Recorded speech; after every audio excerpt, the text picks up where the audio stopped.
ಸಮಾನತೆ ತಂದವರು ಅಂಬೇಡ್ಕರ್ ಅಲ್ಲ, ಹೀಗೆ ಹೇಳಿದ್ದು ನಿವೃತ್ತ ನ್ಯಾಯಮೂರ್ತಿ. ಹಾಗಿದ್ರೆ ಮೊದಲಿಗೆ ಸಮಾನತೆಯನ್ನ ತಂದವರು ಯಾರು?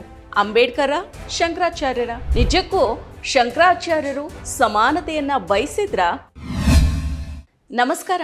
ಸಮಾನತೆಯನ್ನ ತಂದವರು ಅಂಬೇಡ್ಕರ್ ಅಲ್ಲ, ಶಂಕರಾಚಾರ್ಯರು ಅಂತ ಹೇಳಿ ನಿವೃತ್ತ ನ್ಯಾಯಮೂರ್ತಿ ಎನ್ ಕುಮಾರ್ ಅವರು ಹೊಸ ವಿವಾದವೊಂದನ್ನು ಶುರು ಮಾಡಿದ್ದಾರೆ. ಹೌದು, 1300 ವರ್ಷಗಳ ಹಿಂದೆನೆ ಶಂಕರಾಚಾರ್ಯರು ಸಮಾನತೆಯನ್ನ ಪ್ರತಿಪಾದಿಸಿದ್ರು, ಅಂಬೇಡ್ಕರ್ ಅಲ್ಲ ಅಂತ ಹೇಳಿದ್ದಾರೆ. ಬಬ್ಬೂರುಕಮ್ಮೆ ಸೇವಾ ಸಮಿತಿ ಶುಕ್ರವಾರ ಹಮ್ಮಿಕೊಂಡಿದ್ದ ಶಂಕರಾಚಾರ್ಯ ಜಯಂತಿ ವಿಶ್ವ ವಿಪ್ರತ್ರಯಿ ಪರಿಷತ್ ನೀಡೋ ಶಂಕರ ಪ್ರಶಸ್ತಿ ಪ್ರದಾನ ಕಾರ್ಯಕ್ರಮದಲ್ಲಿ ಮಾತನಾಡಿದ ಹೈಕೋರ್ಟ್ ನಿವೃತ್ತ ನ್ಯಾಯಮೂರ್ತಿ ಎನ್ ಕುಮಾರ್ ಅವರು 20 ವರ್ಷಗಳ ಬಳಿಕ ಆದರೂ ಸಮಾನತೆ ತಂದವರು ಯಾರು ಅಂತ ಕೇಳಿದಾಗ ಅಂಬೇಡ್ಕರ್ ಬದಲು ಶಂಕರಾಚಾರ್ಯರ ಹೆಸರು ಹೇಳುವಂತಾಗಬೇಕು ಅಂತ ಹೇಳಿದ್ದಾರೆ. ಹಾದಿ ಬೀದಿಲಿ ಇರೋರೆಲ್ಲರೂ ಅಂಬೇಡ್ಕರ್ ಸಮಾನತೆಯನ್ನ ತಂದ್ರು ಅಂತ ಮಾತಾಡ್ತಾ ಇದ್ದಾರೆ. ಅಂಬೇಡ್ಕರ್ ಇಲ್ಲದೆ ಇದ್ರೆ ಸಮಾನತೆ ಇರ್ತಾ ಇರಲಿಲ್ಲ ಅಂತ ಹೇಳೋರು ಕೂಡ ಜಾಸ್ತಿ ಆಗಿದ್ದಾರೆ ಅಂತ ಹೇಳಿದ್ದಾರೆ. ಸಮಾನತೆಯನ್ನ ಅಮೆರಿಕ, ಇಂಗ್ಲೆಂಡ್ನಿಂದ ತರಲಾಯಿತು ಅಂತ ಕೆಲವು ಬುದ್ಧಿವಂತರು ಹೇಳ್ತಾರೆ. ಹಾಗೇನೆ ಇನ್ನೂ ಕೆಲವರು ಸಮಾನತೆ ಫ್ರೆಂಚ್ ಕ್ರಾಂತಿಯಿಂದ ಬಂತು ಅಂತ ಹೇಳೋರು ಕೂಡ ಇದ್ದಾರೆ.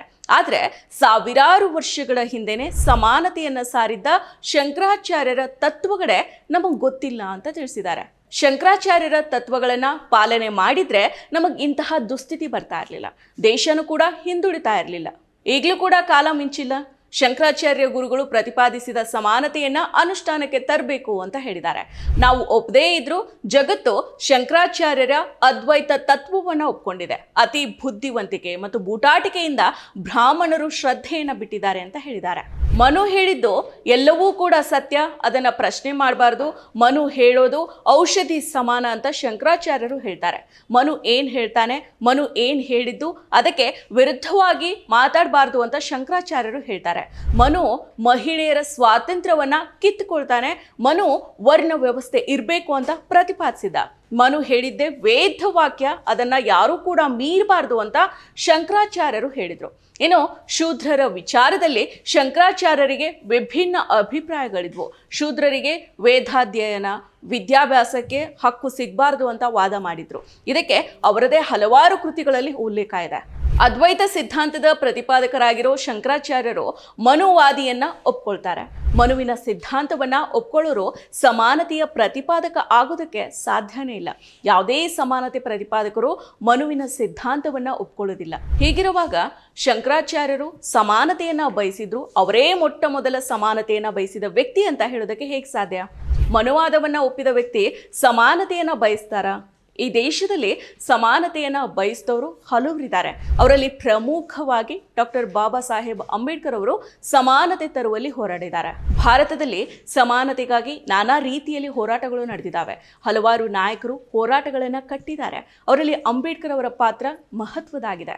ಅಂಬೇಡ್ಕರ್ ಅವರು ಜನ ಹೋರಾಟ, ಬರಹಗಳ ಮೂಲಕ ಸಮಾನತೆಯ ವಿಚಾರವನ್ನ ದೇಶದಾದ್ಯಂತ ಹೋರಾಟ ಕಟ್ಟಿದ್ದಾರೆ. ಇಷ್ಟು ಮಾತ್ರ ಅಲ್ಲ, ಸಂವಿಧಾನ ರಚನೆಯಲ್ಲಿ ದೇಶದ ಪ್ರತಿಯೊಬ್ಬ ಪ್ರಜೆಗೂ ಜಾತಿ, ಧರ್ಮ, ಲಿಂಗ, ವರ್ಗ, ಭಾಷೆ ಆಧಾರದಲ್ಲಿ ಸಮಾನತೆ ದೊರೆಯಬೇಕು ಅಂತ ಬಲವಾಗಿ ಪ್ರತಿಪಾದಿಸಿದವರು. ಎಂದಿಗೂ ಕೂಡ ಭಾರತದಲ್ಲಿ ಸಮಾನತೆಯ ಹರಿಕಾರ ಅಂಬೇಡ್ಕರ್ ಅವರೇ ಆಗಿರ್ತಾರೆ. ದೇಶದಲ್ಲಿ ಸಮಾನತೆ ತರುವಲ್ಲಿ ನಿರ್ಣಾಯಕ ಪಾತ್ರವನ್ನು ವಹಿಸಿದ್ದು ಅಂಬೇಡ್ಕರ್ ಅನ್ನೋದು ಇಡೀ ಜಗತ್ತಿಗೆ ಗೊತ್ತಿರೋ ವಿಷಯ. ಇವತ್ತು ಈ ದೇಶದಲ್ಲಿ ತಳ ಸಮುದಾಯಗಳು ಮತ್ತು ಮಹಿಳೆಯರು ಸಮಾನತೆಯ ಕಡೆಗೆ ಕೆಲವು ಹೆಜ್ಜೆಯನ್ನಾದರೂ ಇಟ್ಟಿರೋದಕ್ಕೆ ಅಂಬೇಡ್ಕರ್ ಅವರೇ ಕಾರಣ ಅಂತ ನಿಸ್ಸಂಶಯವಾಗಿ ನಾವು ಹೇಳ್ಬೋದು. ಮತ್ತಷ್ಟು ವಿಶೇಷ ವಿಡಿಯೋಗಳನ್ನು ನೋಡಲು ಮತ್ತು ಹೊಸ ವಿಡಿಯೋಗಳ ಬಗ್ಗೆ ತಿಳಿಯಲು ಈ ದಿನ .com ಯೂಟ್ಯೂಬ್ ಚಾನೆಲ್ ಸಬ್ಸ್ಕ್ರೈಬ್ ಮಾಡಿ ಮತ್ತು ಬೆಲ್ ಐಕಾನ್ ಕ್ಲಿಕ್ ಮಾಡಿ.